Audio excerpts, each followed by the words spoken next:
Okay, thank you so much for the introduction, and yeah, so happy to be among you today. So the idea of inhabiting or living through a catastrophe often calls to mind images of irreversible material and um, physical destruction and loss, acts of dispossession so brutal that they can challenge the very possibility of repair.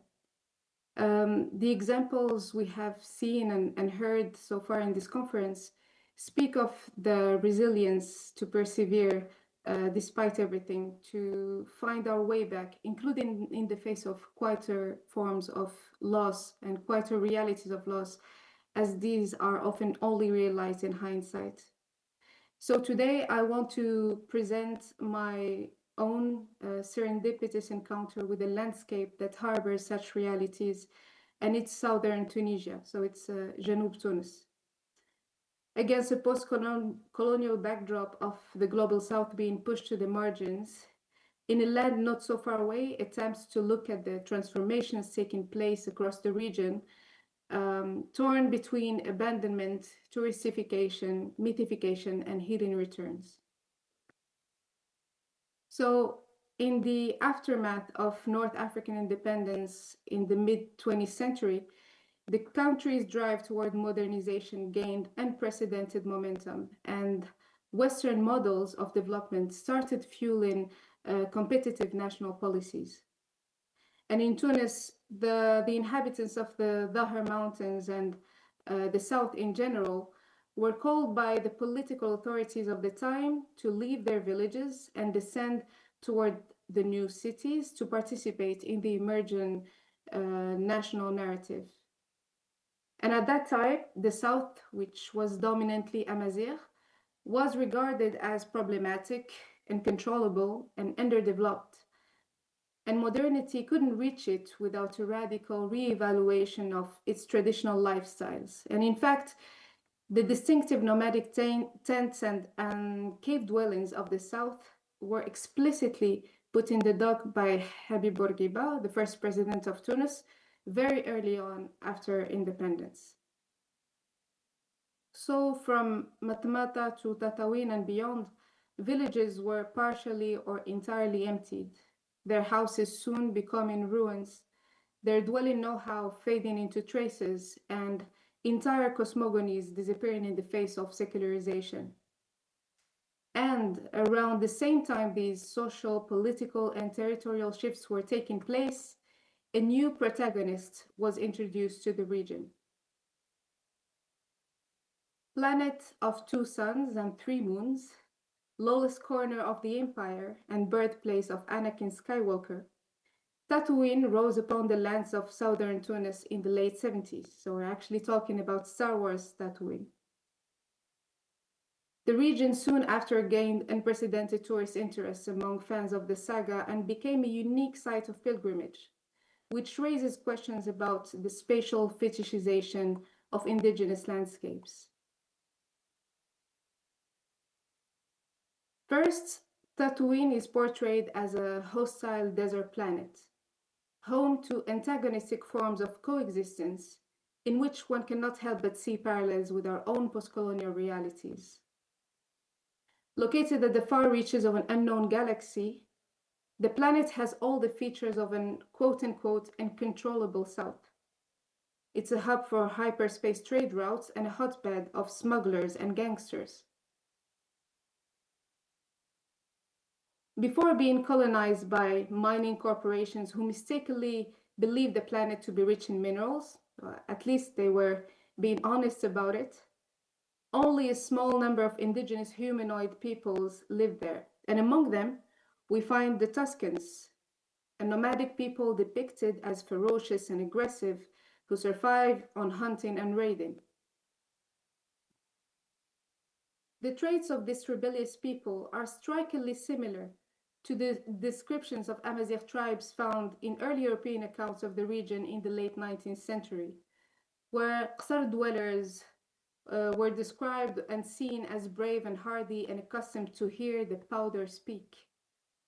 So beyond any moral judgment on those who created this science fictional universe, the use of such representations can still contribute to the dominating Orientalist gaze that tends to restrict indigenous cultures to the confines of the colonial worldview. The postcolonial studies scholar Brian T. Edwards explains that the American discourse extends the legacy of British and French imperial frameworks to impose another form of exoticism upon North African cultures, distancing them not only culturally but also temporally. For anyone unfamiliar with the local history, the landscapes of the south of Tunis can be confused with those of the planet Tatooine and viewed as archaic spaces frozen in pre-modernity, which in itself is a discourse that had long stuck even within local national narratives. When in fact, the Amazigh villages of the region showcase one of the most advanced vernacular, agricultural, architectural, and military intelligence systems. And amidst the environmental crisis and the decline of traditional farming practices, the film industry's appeal to the region has gradually reshaped the relationship some residents have with their own living environments, leading them to commodify it to meet tourist demand while ensuring a more sustainable source of income, which had become vital. So the built and inhabited landscapes of the region are caught between resistance to the erasure of indigeneity and the maintenance of a tourist appeal. And in that sense, the cosmic imagery of Star Wars saga plays an ambivalent role. It acts both as an economic and cultural catalyst and as a spectacle that might freeze real-life landscapes in the illusion of mythical fiction. Because as southern Tunisia was being put forward in the international arena as a must-see for Star Wars aficionados all over the world, the emptying villages were exposing more than demographic change.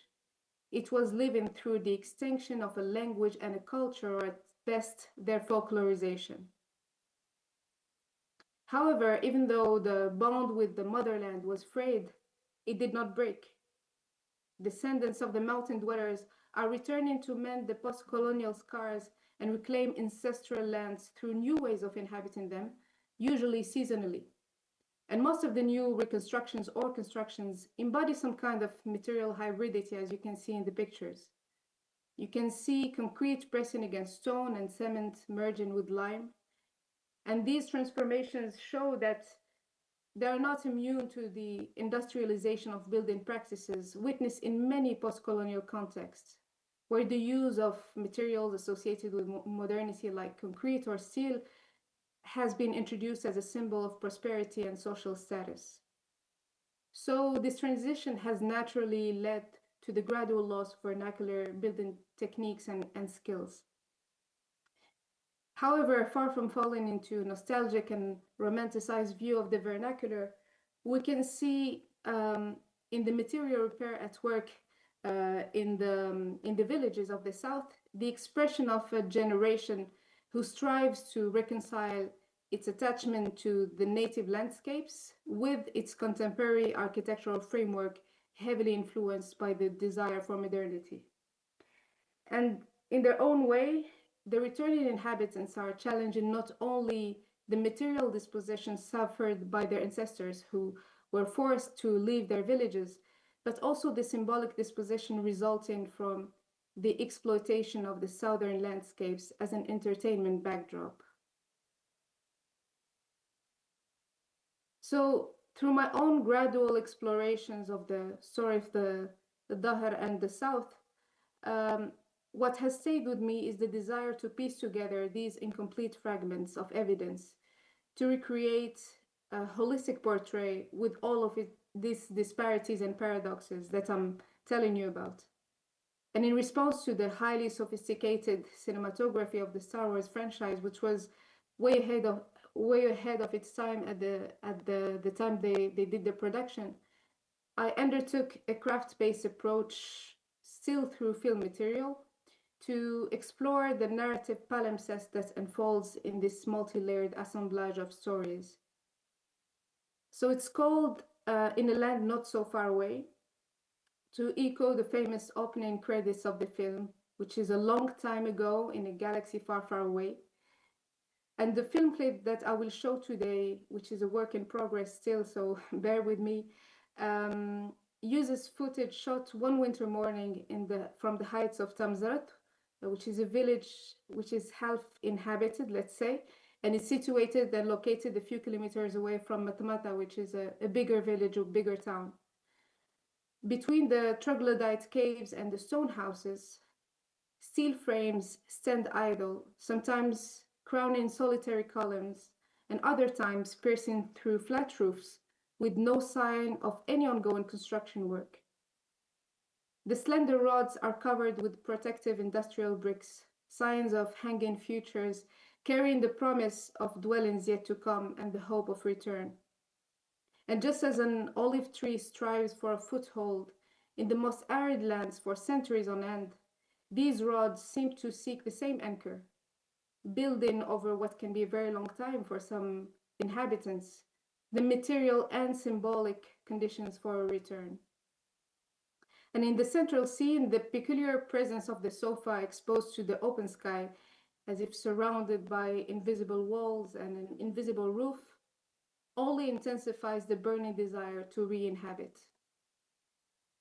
So in the stop motion, the depiction of these acts draws on the science fiction imagery associated with the Dahar's identity, beams so bright they dazzle even in broad daylight, to embody the inhabitants' attempt to tether to earth and to sky and to cosmogonies reborn.